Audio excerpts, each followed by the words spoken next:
오늘 하나님께서 맥주 감사 주일에 주시는 하나님의 음성을 듣도록 하겠습니다. 구약 이사야 30장 18절에서 26절 말씀입니다. 제가 가진 성경은 1002쪽이 되네요. 구약 이사야 30장 18절에서 28절, 우리가 통독을 토요일 날 했던 통독의 말씀 가지고 우리가 나누도록 하겠습니다. 어제 말씀이죠. 교도하겠습니다. 제가 먼저 읽겠습니다. 그러나 여호와께서 기다리시나니 이는 너희에게 은혜를 베풀려 하심이요 일어나시리니 이는 너희를 긍휼히 여기려 하심이라. 대저 여호와는 정의의 하나님이심이라. 그를 기다리는 자마다 복이 있도다.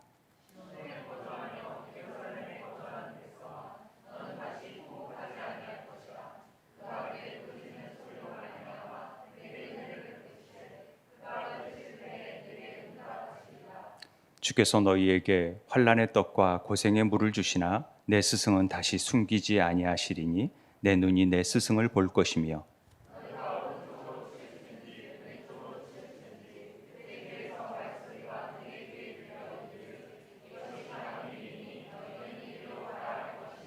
또 너희가 너희 조각한 우상에 입힌 은과 부어 만든 우상에 올린 금을 더럽게 하여 불결한 물건을 던진같이 던지며 이르기를 나가라 하리라.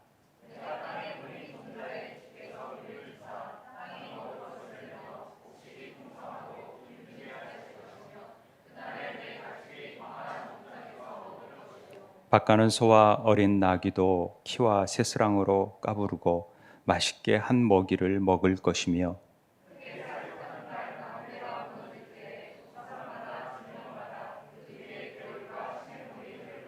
함께 읽겠습니다.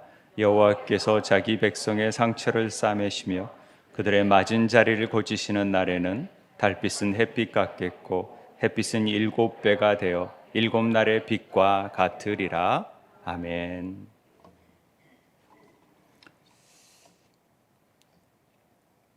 우리가 계속 그 열왕들에 대한 하나님의 심판의 메시지를 늘 통독하면서 읽다가 유독 오늘 말씀이 뭔가 회복과 위로와 평안을 주는 말씀인지라 오늘 이 말씀이 더 눈에 들어왔던 것 같습니다. 그래서 이 말씀을 함께 나누고자 하는데요.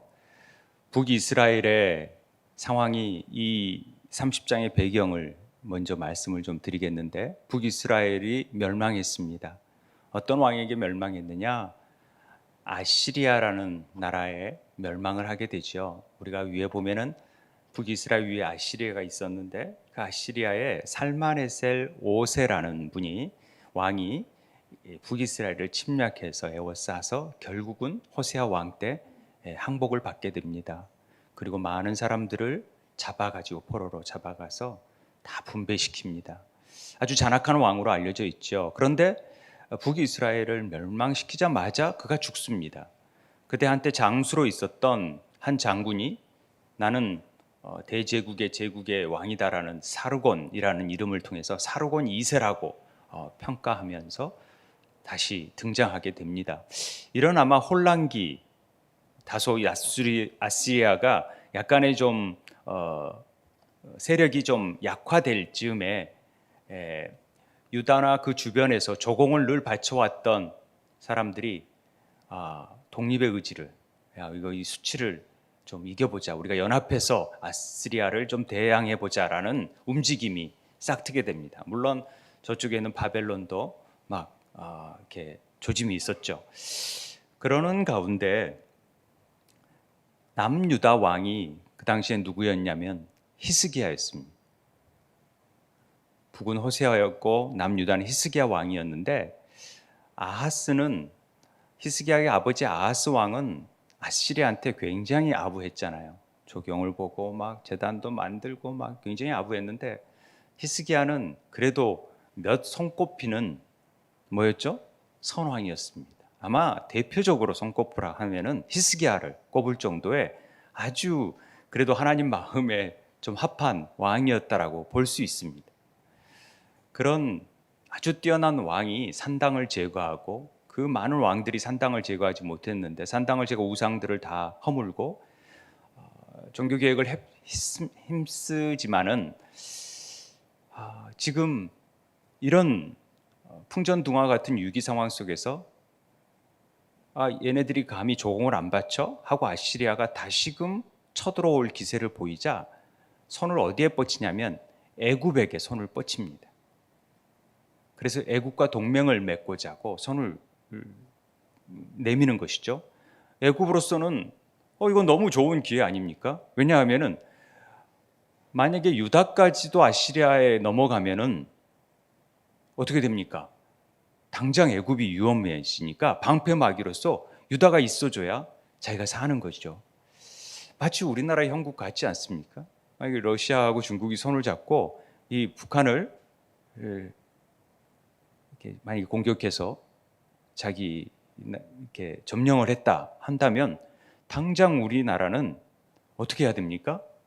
당연히 밉더라도 일본하고도 손을 잡아야 되고 미국에게 도움을 요청해야 되고 그래야 할 신세에 놓여져 있다는 것이죠. 그렇게 이해하면 조금 더 이해가 쉬울 것 같아서 제가 어줍지 않은 비유를 좀 썼습니다만은 아무튼 그런 역학관계 속에서 있다 보니까 이 사이에서 아시리아 편을 드는 사람들, 그러니까 이제 나중에는 이제 친바벨론파, 친애굽파가 나누어져서 끝까지 이게 아주 이스라엘의 그 큰 흐름으로 남게 됩니다. 어찌됐든 히스기야가 이런 선택을 해서 애굽에 손을 내민 거에 대해서 이사야서 30장에서는 이사야가 굉장히 맹렬하게 비난을 하는 것입니다. 도대체 너희 정신이 있느냐 없느냐? 어찌 이런 일들을 행할 수 있느냐라고 비난하는 내용이 오늘 30장에서 나오는 내용입니다. 하나님께서 애굽과 손을 잡는다. 이건 도저히 묵과할 수 없는 내용이었습니다. 왜냐하면 이스라엘의 정체성이 뭐였습니까?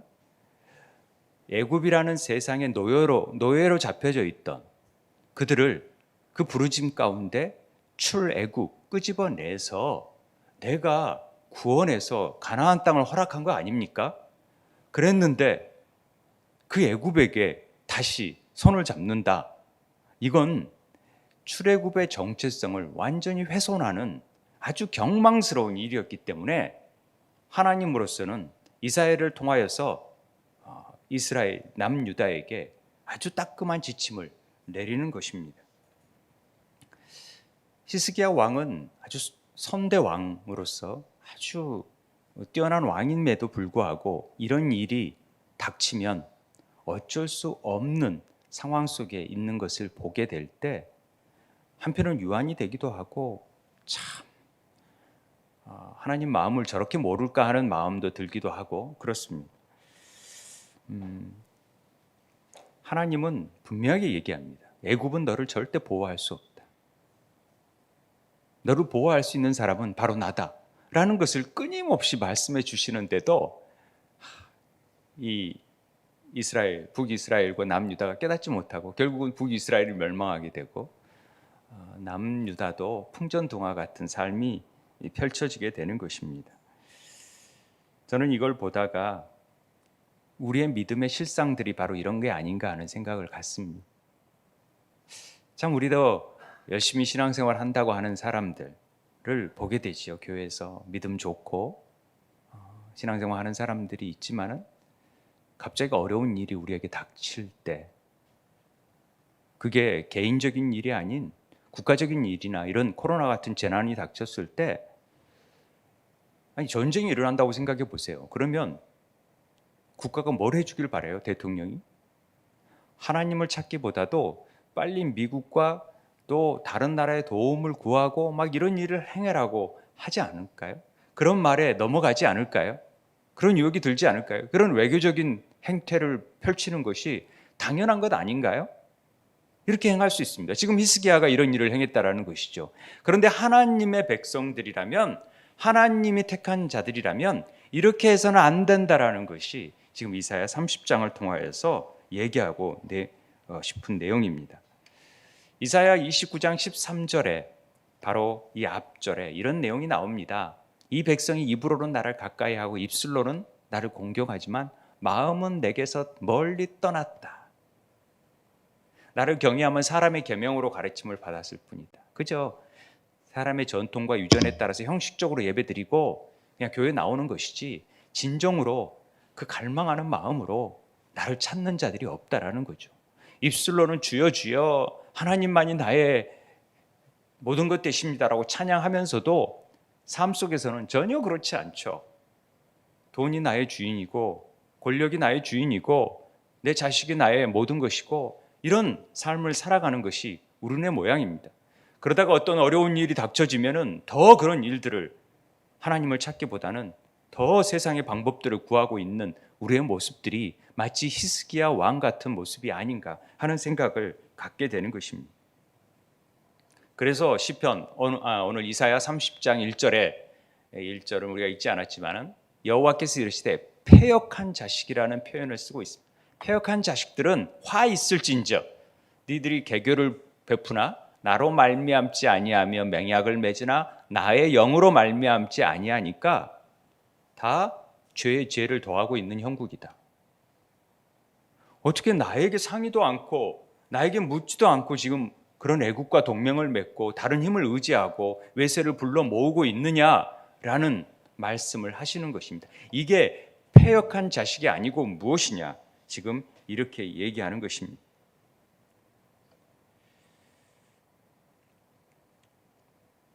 애굽에서 구원해 냈는데 또다시 어떻게 세상으로 돌아가고 있느냐? 너희들을 세상에서 구별해 내 가지고 세상을 닮지 말고 세상에서 노예, 종속된 삶을 살지 말고 이제 하나님의 뜻대로 내가 주는 삶으로 살아라 라고 가르쳐 주시면서 출애굽 가운데 만나와 메추라기를 주시면서 열심히 일해야 먹고 사는 인생이 아니라 하나님이 거저 주시는 인생 가운데 살 수 있도록 만들어 주셨는데 그렇지 못했다라는 것입니다. 그래서 패역한 자식이다. 하나님을 믿지 않는 패역한 자식이라는 말이 제가 묵상 가운데 굉장히 깊게 다가왔습니다. 왜냐하면 패역하다라는 말은 정말 아버지의 뜻을 모르고 마치 아버지가 계시는데도 아버지에게 묻지도 않고 자기 마음대로 행하고 다른 사람이 아버지인 것처럼 찾아가고 행동하는 것들을 말하는 거 아닙니까? 하나님을 믿지 않고 점쟁이를 찾아간다. 이런 것들은 다 패역한 자식이라고 얘기하는 것입니다. 그게 화 있다라는 것이죠. 나로 말미암, 하나님으로 말미암죠. 하나님의 영으로 말미암지 아니하고 죄에 죄를 더하는 그런 삶을 살고 있다라는 것입니다. 그런데 제가 이 패역한 자식들이라는 말이 굉장히 찔리게 들렸지만은 한편으로는 유한이 되는 것은 자식이라는 말이었어요. 하나님이 자식이라고 부르는 거예요.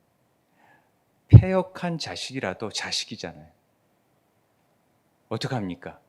그러니까 하나님이 우리를 기다리시는 거예요. 이사야에서는 이 패역한 자식이라는 말과 남은 자라는 말이 많이 나옵니다. 이 남은 자라는 말은 대단히 역설적인, 패역한 자식도 역설적이지만 남은 자도 역설적이죠. 왜냐하면 남은 자가 소망의 메시지이지만은 심판이 그 전에 있었기 때문에 남은 자가 있는 것 아닙니까? 그렇기 때문에 남은 자가 있다라는 것은 많은 사람들이 심판받았다라는 것이죠. 그 가운데 남은 자가 있다라는 것 아닙니까? 굉장히 역설이죠. 그런데 그런 자들을 통해서 하나님은 그 남은 자, 자식이라는 것을 통해서 기다리세요. 이 기다린다는 말이 뭐냐면 하카라는 말인데 히브리어로 기다리다, 대망하다, 기대하다라는 사전적인 의미가 있어요. 그러니까 기대하는 거예요. 그래도 일말에 그 자식을 향한 그 사랑의 정 때문에 기다리고 있어요. 여러분 그렇잖아요. 아무리 미워도 이거 기다리고 있잖아요. 우리가 처음 그러니까 매질도 하고 때리고 그러는 거 아닙니까? 왜요? 나랑 자식이 아니면 상관이 없어요. 그런데 자식이니까 잘 되기 위해서 일말의 기대를 가지고 계속해서 매를 들고 야단을 치는 것 아닙니까? 17, 18절에 오늘 읽었던 18절의 그 앞절에 한 사람이 꾸짖은즉 천 사람이 도망하겠고 다섯이 꾸짖은즉 너희가 다 도망하고 너희 남은 자는 겨우 산 꼭대기에 깃대 같겠고 산 마리 위에 기치 같으리라 하셨느니라. 그러니까 다 그냥 쳐서 야단치겠다라는 거예요. 너희들 지금 엉뚱한 일을 하고 있으니까 야단치겠다. 그런데 내가 남겨두는 자들이 좀 있다. 그러니까 하나님이 바벨론이나 아시리아를 통해서 회초리를 드시는 거예요. 야단을 치시는 거예요. 하도 말을 안 들으니까 우리 배웠잖아요. 지난 시간에도 호세아를 통해서도 그렇고 계속해서 야단을 치시는데 말을 안 들어요. 돌아오라 하고 여호와를 알라 하고 마음을 찢으라고 얘기하고 그러는데도 안 돌아오니까 어떻게 해요? 말 안 들으면은 정말 매를 세게 들죠. 그러면서 너는 자식 나가. 너 이제 꼴도 보기도 싫어. 이러면 예 아버님 하고 나갑니까? 나가는 자녀들이 있죠. 나만 가지고 그런다고 그런 일 가지고 뭐 이렇게 그러면서 나가면 그 아버지 마음이 더 아프잖아요.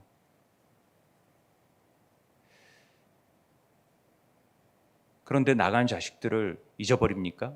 전혀 그렇지 않아요. 부모님들이 끝까지 행여 어디 가서 뭘 먹고 자나 뭐 나가라고 했지만은 야단은 쳤지만은 그래도 돌아올 거에 대한 기대.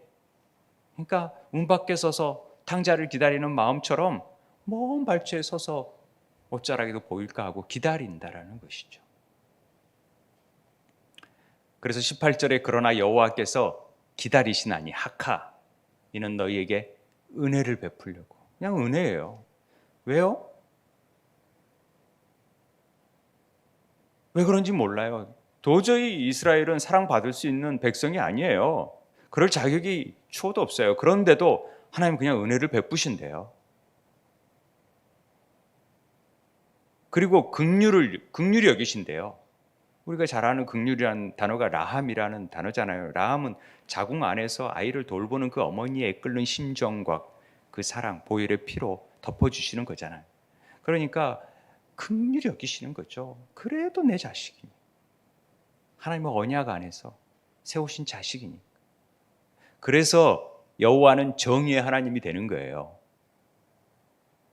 그런데 왜 공의의 하나님이 아니고 정의의 하나님으로 번역을 해놨냐면 이 단어가 뭐냐면 미시파트예요. 엘로힘, 미시파트. 엘로힘 체데카, 우리가 지난 시간에 배웠던 체데카, 하나님의 의가 공의가 나타나야 되는데 이 재판하는 공평하게 하나님이 대하시는 거예요. 모든 일들을. 그런데 이 미시파트는 이 체데카하고 항상 같이 쓰게끔 되어 있어요. 그런 의미는 또 다른 이 미시파트 자체 안에서도 하나님의 정의, 올바름 이전에 라이트니스가 아니라 릴레이션십이라고 그랬잖아요. 관계, 하나님의 관계, 이 자식이라는 것 때문에 옳고 그름을 따지지 않고 그냥 자식이기 때문에 내가 사랑하는 거고 그것이 바로 정의의 하나님인 거예요. 그게 공의의 하나님이시라는 거예요. 의의 하나님이 바로 이거예요. 하나님의 한 의가 나타났다는 게 바로 이거예요. 하나님의 그 관계 안에 있는 것들을 확인하고 내 자식이니까 내가 돌보겠다는 거죠. 은혜를 베풀겠다는 거죠. 누가 뭐래요? 내 자식인데. 돌아와서 내가 품어주는데 도저히 용서할 수 없는 자식이라도 패역한 자식이라도 나를 배반하고 나에게 칼을 대고 재산을 요구하고 나간 자식이라도 먼 발치에 서서 오면은 껴안고 받드는 거죠. 이게 하나님의 공의예요.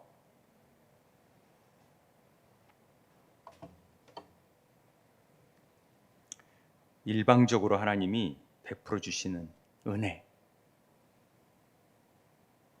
이겁니다. 그래서 하나님께서 우리를 이렇게 사랑해 주시는 거예요. 제가 지난 시간에 그 라다프라는 군사 용어인데 이 히브리 단어가 추격하다라는 표현을 기억나시나요? 지지난주인가? 미사일이 그 물체를 막 추적하듯이 하나님의 사랑은요 우리를 절대 포기하지 않아요. 왜냐하면 우리가 자녀이기 때문에 절대 포기할 수가 없는 거예요. 어떻게 자녀를 포기해요? 포기할 수 없는 거예요.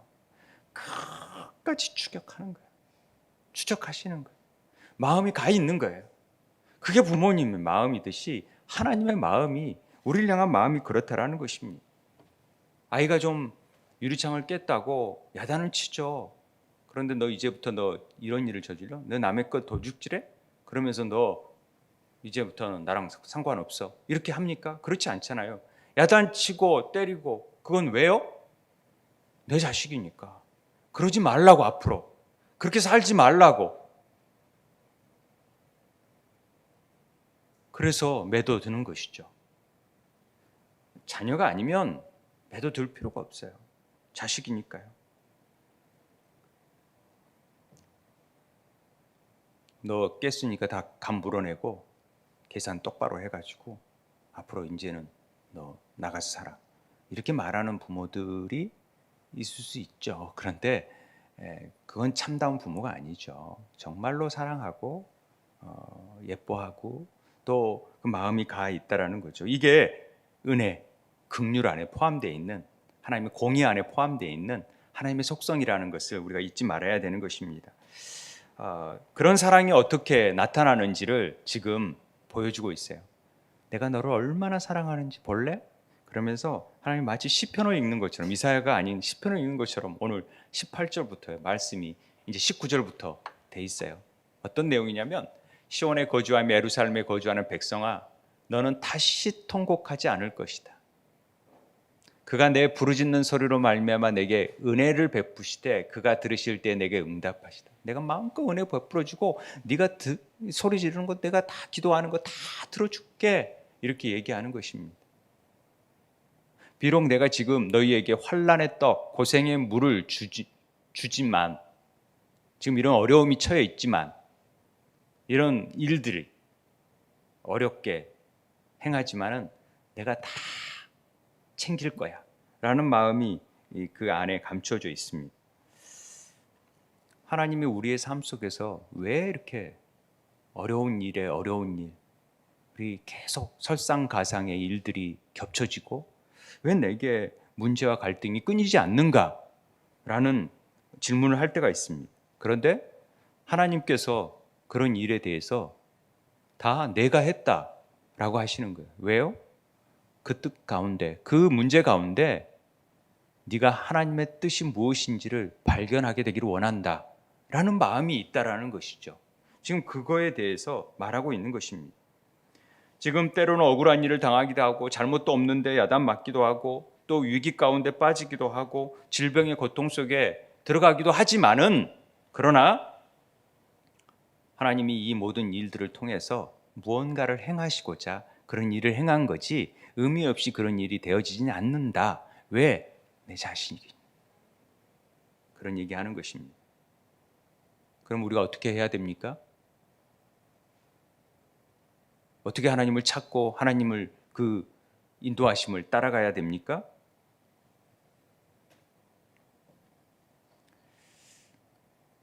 하나님의 음성을 들어야 되지. 하나님의 뜻을 찾아야 되는데 그걸 잘 모르겠어요.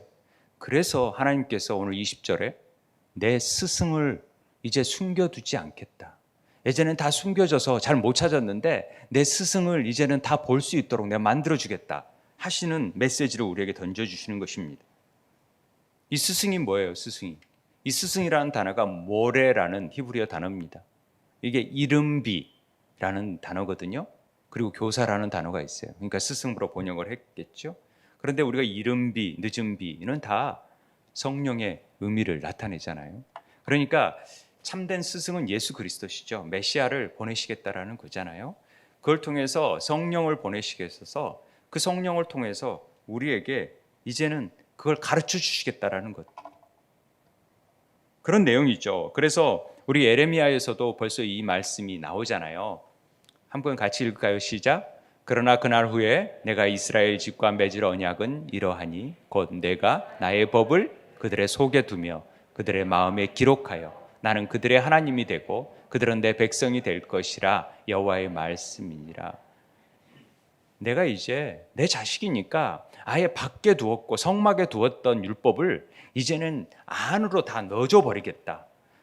확실하게 알 수 있도록, 그리고 이제는 볼 수 있도록 내가 마음속에서 확실하게 인도해 가겠다라는 하나님. 왜? 내 백성이니까.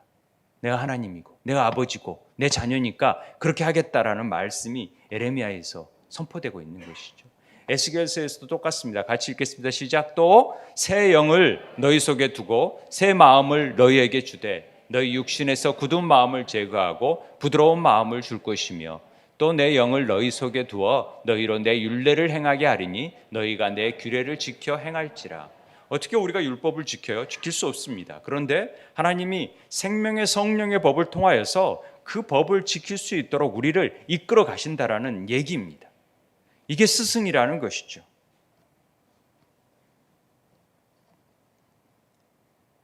주님께서 우리에게 이 성령을 허락하여 주시고 예수님이 이 땅에 오심으로 인해서 우리는 이제는 힘들지 않게 율법이, 계명이, 말씀이 육신이 되어 이 땅에 오셔서 그냥 우리에게 보여주셨어요. 이렇게 살라고. 그리고 가시면서 보혜사 성령을 우리에게 보내주셔서 우리는 언제 어디선지 예루살렘을 가지 않아도 바로 이곳에서도 성령님의 인도하심 가운데 예배할 수 있고 그분의 뜻을 쫓아갈 수 있는 자들이 된 거예요. 이게 얼마나 놀랍습니까? 우리가 하나님의 영을 받기 시작하면은요, 말씀을 지키는 일이 그렇게 어렵지 않대요. 먼 것이 아니니까. 가까운 데 있잖아요. 말씀 지키는 게 참 어렵습니다만은 결과적으로 하나님의 계명 자체는 하나님 사랑, 이웃 사랑으로 종합이 되고 한마디로 정의하면 사랑이잖아요. 그런데 하나님에 대한 사랑이 없으니까 힘든 거예요. 교회 생활도 힘들고 사람 간에도 힘들고. 왜요? 사랑이 없으니까. 사랑만 해보세요. 사랑하잖아요? 너무 먼 일을 해도 용서가 돼요. 앞에 끼어들어도, 우리 교인이 앞에 끼어든다, 제가 뭐라 그러겠습니까? 차를 몰고 가는데 우리 교인이 새치기 한다 그러면 내가 자리를 더 비켜주죠. 그래, 남이 끼어든다 그러면 제가 그거 보겠습니까? 제 성격에 넘어가죠. 그냥 넘어가지만, 아무 말 못하지만 한마디 하죠. 왜 저렇게 끼지? 이렇고. 그런데 우리 교인이 끼어간다 그러면 막 자리를 내가 양보하려고 미리 가서 하지 않겠습니까? 사랑하면요, 뭔들 못합니까? 다 하죠. 내 자녀가 오늘 낚시를 뭐 사랑하지는 않지만 좋아하더라고요. 그러더만 그렇게 아침에 일어나기 힘들어하는 애가 어느 날 없어요. 새벽기도 나가니까 벌써 나가고 없어요. 보니까 새벽같이 나가서 낚시하고 있더라고요. 와, 깜짝 놀랐어요. 좋으면요 이 정도 하는데 사랑하면요 미치는 거죠. 집에 안 들어올 것 같아요. 연애하면 걱정스러워요. 그래서 우리가 그렇잖아요. 사랑하니까 막 어떤 일이든지 하고 싶고 막 저 잘해주고 싶고 막 더 하고 싶죠. 하나님 사랑하면요 나오지 말라게 도 나오고 예배 드리고 싶어서 사모하게 되고 더 기도하고 싶고 하나님 만나고 싶고 그 들려주는 음성을 통해서 새 힘을 얻고 싶고 그 맛을 알아야, 그 맛을 느껴야 되는 것 아닙니까? 그런데 그 맛을 모르니까 힘들죠. 억지로 하라니까 힘들고 억지로 읽으라니까 너무 힘들고, 왜 나는 할 것도 너무 많은데 왜 이런 일을 하라 하는지, 왜 통독을 그렇게 하라 하는지, 이게 너무 힘든 것이죠. 왜 기도까지도 하라 하는지. 사랑이 식었다고 보면 됩니다. 한번 내 마음이 그런 사랑이 있는지를, 첫사랑이 있는지를 한번 생각해 보세요. 여러분들이 첫사랑을 가졌을 때 정말 집에서 뛰쳐나올 만큼 교회에 나오고 싶어 했던 그런 추억이 있지 않겠습니까? 갈라디아서 5장 16절에 내가 이르노니 너희는 성령을 따라 행하라 그리하면 육체의 욕심을 이루지 아니한다고 말씀해 주셨습니다. 성령이 임하면요 충만해지면은 우리 삶이 좀 달라지잖아요. 어떻게 느끼세요 그걸?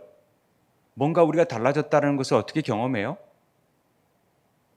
내가 예전에 좋아했던 것들이 바뀌어져요. 우선순위가 바뀌어지는 걸 보면은 내가 성령 충만해졌다라는 것을 깨닫게 돼요.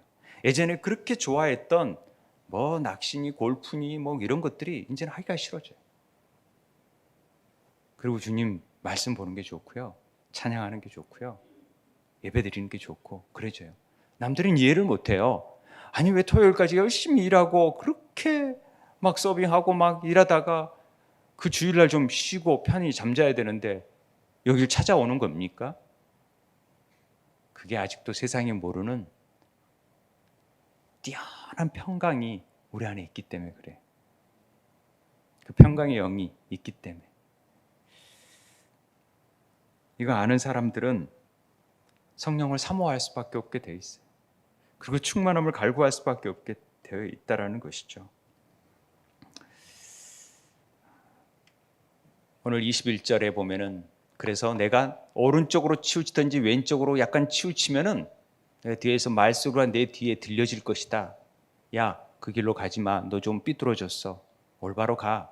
라는 말이 들려질 거라는 거죠. 스승이 알려준다라는 것입니다.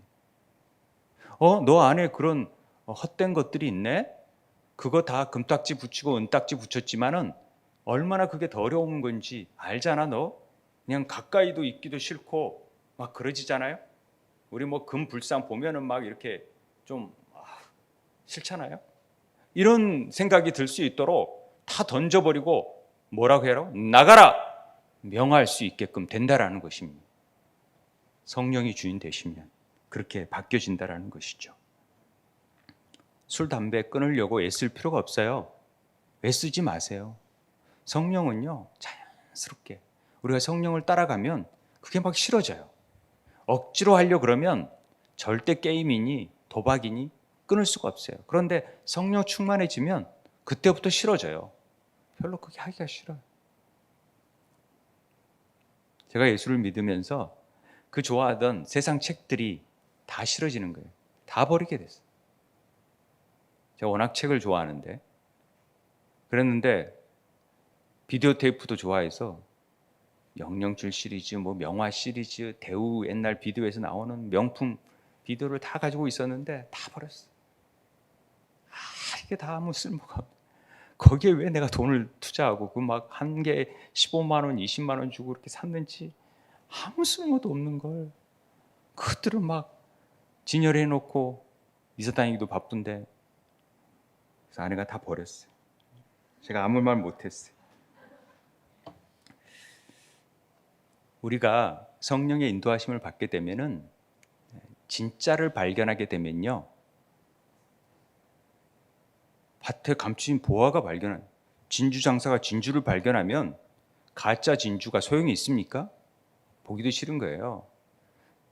제가 진짜를 한번 입어보고 가짜를 한번 입어봤더니 확실히 진짜가 좋더만요.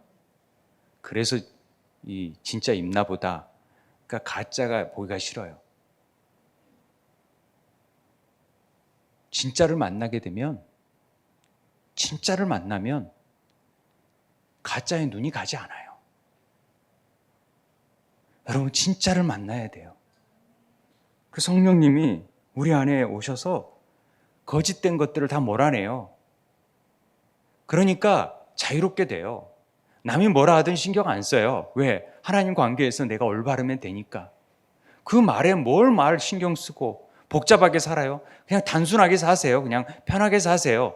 간편하게. 그냥 다 내버리고 복잡하니까 내가 뭔가 스스로 해보려고 하니까 막 이것저것 막 일들을 만들어내는데 그냥 하나님이 하는 대로 시키면 시키고 버리라면 가라면 가고 멈추라면 멈추고 이렇게 단순히 살면요 아주 편해져요. 그래서 성령은 굉장히 자연스러운 것 같아요. 그냥 내추럴해요. 그러니까 어거지로 데려지는 게 전혀 아니라 물을 얻듯이. 저는 이게 진리 안에서 자유함이라고 느껴져요. 그냥 편안하게 좋은 거죠. 이런 삶을 살아야 됩니다. 그런데 이런 모든 성령 충만함의 전제 조건이 뭐냐면은 이 성령이 들어오셨음으로 인해서 삶이 바뀌어져야 돼요. 주인이 바뀌어져야 돼요. 내가 주인이 아니라 그분이 주인이라는 것을 인정해야 돼요. 그 소유권이 인정해야 돼요. 여러분의 집의 소유권이 누구한테 있습니까? 집을 산 사람에게 있죠.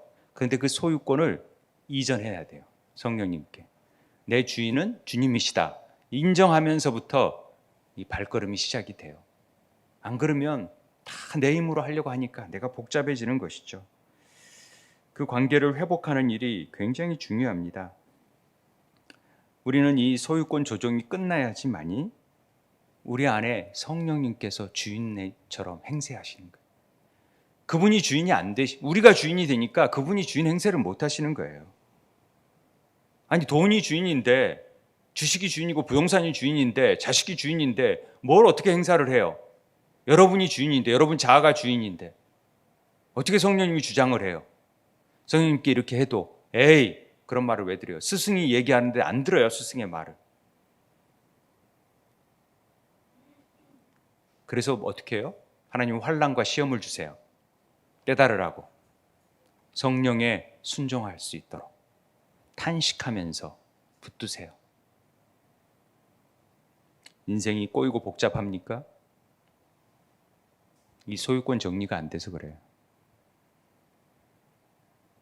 다 된 것 같죠? 안 그래요. 우리 삶에 얼마나 우리가 주인 행세를 하는지 몰라요. 그러니까 이 스기야 같은 사람도 자기가 주인인 것처럼 행세하니까 골치 아픈 거예요. 두려운 거예요. 하나님 주인 되심을 인정하면 절대 두렵지 않아요. 보세요. 오늘 읽었던 이사야 36장 말씀 읽으신 분이 있을지 모르겠지만 36장 말씀에 보면은 산헤립이 들어와요. 그래서 다 이 남유다를 포위하니까 그제서야 히스기야가 정신 차리고 하나님 앞에 기도하잖아요. 그러니까 산헤립이 뭔 일이 생겼는지 그냥 다 후퇴해 버려가지고 돌아가서 아들한테 죽잖아요. 그리고 아시리아는 멸망합니다. 그런 놀라운 일이 일어나는 거죠. 애굽을 의지하지 말라 하신 하나님의 뜻이 있는 것입니다. 생명의 삶 가운데 성령 체험의 시간이 있어요. 그 성령 체험의 시간을 제가 어떻게 얘기를 하냐면은 막 기적을 바라고 우리가 잠깐이라도 성령님이 우리 안에 계신다라는 것을 인정하는 것을 가르치고 내주하셔서 주인 되셔서 우리 삶을 다스린다라는 것을 체험해 보는 시간이기 때문에 방언과 기적을 나타나는 것에 대해서 우리가 마음을 놓자라는 건데 사람들이 그런 기적에만 기대를 해요. 그러니까 실망해요. 그런데 진짜 성령의 체험은 어떤 일이냐면 우리의 주인이 바뀌어지는 삶 속에서 이제부터 내가 내 뜻대로 아니라 조금씩 하나님의 뜻을 쫓아가고 있고 하나님의 교회에 나오고 있고 말씀을 더 사모하고 있고 이런 것들이 성령 충만함으로 바뀌어지는 과정이라는 것이죠. 저는 이걸 원하는 것이죠. 이걸 기뻐하시고 막 기적 행세해도요. 귀신을 쫓아내도 주님이 나 너 모른다 할 수 있거든요. 그런데 주님을 인정하는 삶을 매일매일의 삶을 사는 것이 우리 삶 속에서 얼마나 중요한 일인지 모른다라는 것입니다. 지극히 작은 자에게 사랑을 나누고 베풀고 나누는 삶 이것이 성령 충만한 삶이라는 것을 주님이 우리에게 가르쳐 주시잖아요. 23절에서 25절 말씀입니다.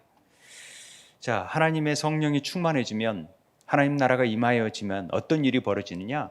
내가 땅에 뿌린 종자 주께서 비를 주사 땅에 먹을 것을 내며 곡식이 풍성하고 기름지게 하실 것이며 뭐 가축이 목장이 막 편해질 것이며 부동산이 막 많아질 것이며 막 이런 일들이겠죠. 이런 일도 나타난다라는 것입니다. 하나님이 안에서 박가는소와 어린 낙이 도저히 어울릴 수 없는 그 관계가 막 독사가 뱀 손을 집어넣어도 물지도 않고 어린아이가 막 양이 사자와 같이 뛰어놀고 막 그렇게 그런 의미라는 거죠. 한 먹이를 같이 먹고 망대가 무너질 때도 고산마다 줄령마다 개울과 시냇물이 막 흐를 거예요. 이런 일들이 나타나는 거죠. 어려운 막 심판 끝에 가도 하나님이 우리를 푸른 초장으로 보호하시는 은혜를 누리게 된다라는 뜻입니다. 사람이 먹는 문제가 해결되면요 얼마나 놀라운 은혜입니까? 사실 먹는 것 때문에 이 먹는 것에 매이면요 그게 노예 생활이에요. 세상에 우리가 먹고 마시는 것 때문에 늘 노예 생활 하잖아요. 애굽에 애속되어 있잖아요.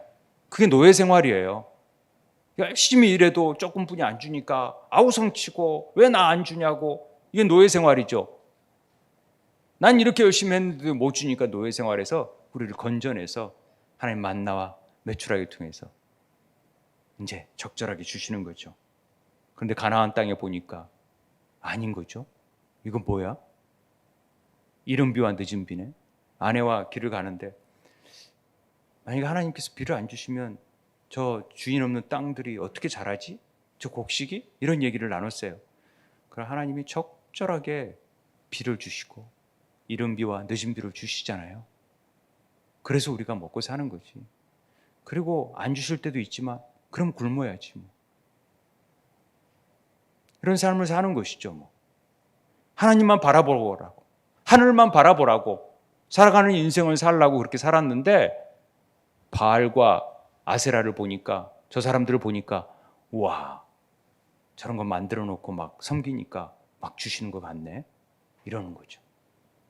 그리고 거기에 빠지는 것입니다. 이걸 구분하라는 것입니다. 너희들이 노예 생활을 할 거냐, 아니면 자유인으로 하나님 안에 은혜를 누리고 긍휼함을 받을 자냐. 하나님 자녀라면 우리가 그렇게 살아서는 안 된다라는 것을 말씀합니다. 그래서 사람이 떡으로만 사는 것이 아니라 하나님의 말씀으로 산다라는 얘기를 강조하시는 것입니다. 하나님 불기둥 구름기둥 우리 인도하시고 절대 상하지 않도록 우리를 지켜 보호하시는 것입니다. 오병이의 기적을 베푸셨고 썩을 양식을 위해서 일하지 말라고 주님께서도 말씀하시지 않았습니까? 그리고 결과적으로 그래도 말 안 들으니까 내가 너 안에 들어가고 네가 내 안에 들어오고, 그래서 성령께서 오셔서 우리를 주관하시겠다 말씀하시는 것입니다. 이게 얼마나 놀라운 은혜인지 모릅니다. 자, 마지막입니다. 여호와께서, 함께 같이 읽겠습니다. 시작. 여호와께서 자기 백성의 상처를 싸매시며 그들의 맞은 자리를 고치시는 날에는 달빛은 햇빛 같겠고 햇빛은 7배가 되어 7날의 빛과 같으리. 제가 이제 뭐 수술 환자들이나 병원 신방 가서 이런 말씀을 자주 읽고 또 기도를 합니다마는, 하나님께서 이 자기 백성, 자기의 자녀니까 그 상처를 싸매시고 맞은 자리를 고치시는 거예요. 그러니까 때려놓고 약 발라주는 거예요. 왜요? 자녀니까. 제발 좀 정신 차려. 그때 그러지 않았으면 좋았지 않니? 이렇게 얘기하는 거죠. 맘 아파하시는 거죠. 이 라파라는 말이 우리 잘 알잖아요. 여호와 라파, 치료의 하나님, 치료하다 고치다 건강하게 하다라는 건데요. 이게 일반적인 치료와 회복의 의미만 있는 게 아니라 전혀 사람의 힘으로 치료할 수 없는 병까지도 치료할 수 있는 능력이 라파 안에 있어요. 그리고 용서의 의미도 포함되어 있어요.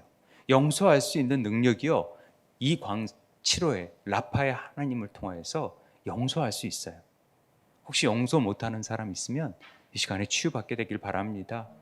고통받는 자가 있다면 이 하나님의 치유를 경험하게 되길 바랍니다. 그런데 오늘 이 말씀을 보면은요, 왜 날에는 달빛은 햇빛 같고 햇빛은 7배가 되는 빛, 7날의 빛과 같다라는 얘기를 하는 것이죠. 이 빛의 의미를 우리에게 좀 깨우쳐 주시는 것 같아요. 이 치료하는 광선이 있거든요.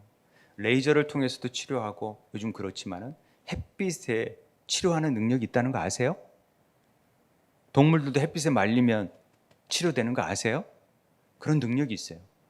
어두운 길에 갔을 때 달빛만 환해도 아주 밝아요.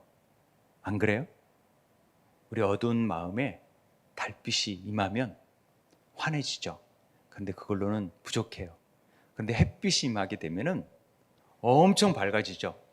우리 어두운 마음이, 그 빛이 임함으로 인해서 성령이 이와 같이 우리를 빛 가운데로 인도하세요. 그런데 그 빛이 7날의 그 햇빛, 정오의 빛과 같은 빛이 7배, 완전수 아닙니까? 완전하게 우리를 비춰주신다라는 거죠. 그러면 우리 안에 있는 어둠의 것들이 견디겠습니까? 절대 견딜 수 없는 것입니다. 그래서 말라기에서 4장 2절에 내 이름을 경외하는 너에게는, 이 경외하는 너에게는 공의로운 해가 떠올라서 치료하는 광선을 비추시리니 너희가 나가서 외양간에서 나온 송아지같이 뛰리라. 이런 은혜가 있게 되길 바랍니다. 제가 좀 몸이 안 좋았잖아요. 지금도 회복하는 관계가 있는데 이 말씀이 되게 소망이 돼서 사실 이 말씀을 붙잡고 기도를 합니다. 그 참 빛이 임하여져서 또 이런 일을 통해서 제가 깨달아야 될 게 뭔지, 아프니까 나만 생각하는구나. 그리고 아픈 사람들의 마음을 이해할 수 있지만은 다른 사람들을 생각하지 못하고 굉장히 이기적이 돼가는 제 모습을, 왜? 아프니까 다른 게 신경이 안 쓰고 막 제 몸에만 신경 써지니까. 그런데 그래서 건강해야 되겠구나. 특별히 목회자가. 그래서 정말 섬세하게 살피고 이렇게 섬겨야 되겠구나, 이런 마음들도 들고 여러 가지. 그래서 하나님, 주님이 치료의 광선을 저게 비춰주세요, 이렇게 기도가 나오더라고요. 오늘 그런 동일한 은혜가 있게 되길 바랍니다. 제가 이게 어떤 책을 보다가 아프리카 부족 중에서 누가 제일 높냐라는 얘기가 나오더라고요. 부족 중에 제일 높은 사람이 누구예요?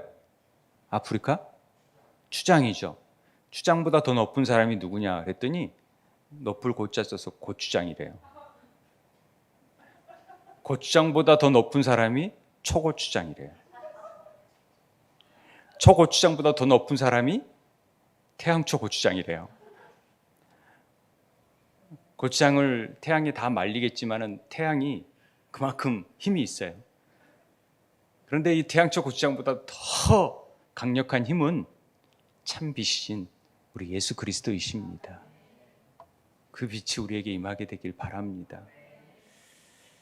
요한복음 1장 1절에서 4절 말씀 다 아시잖아요. 말씀은 하나님이신데 그 안에 생명이 있어요.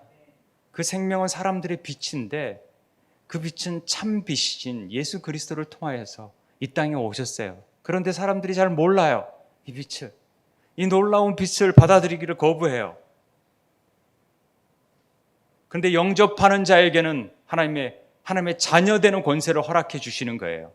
이게 놀라운 은혜예요. 그래서 은혜와 진리 안에서 충만한 삶이 이어지는 거예요. 저는 이 빛이 임하면 우리에게 하나님의 위로하심이 있게 될 줄 믿습니다. 우리는 패역한 자녀고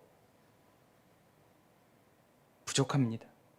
아버지의 이름을 부르기에도 부족한 자들입니다. 그런데 하나님의 그 강권적인 은혜와 그 긍휼하심으로 하나님이 새 영을 부어주시고 새 마음으로 우리의 주인이 바뀌어지기를 원하시고 계세요. 그래서 우리 삶이 하나님의 진리 안에서 그 맛을 누리고 치유되고 회복되고 위로받고 평안해지기를 원하시는 것입니다. 오늘 그 은혜가 여러분 삶과 가정 안에 있게 되기를 주의 이름으로 축원합니다. 우리 함께 기도하겠습니다. 하나님, 이 시간 우리 안에 이 성령의 기름 부음이 있게 도와주십시오. 이 시간 치료의 광선을 발하셔서 우리의 어둠의 것들, 상처난 것들, 또 연약한 질병들, 우리 안에 더러운 우상들 다 나가라 명할 수 있는 이 시간 될 수 있도록 성령의 역사가 오순절 다락방처럼 임할 수 있도록 우리 함께 기도하도록 하겠습니다. 기도하겠습니다. 아버지 하나님,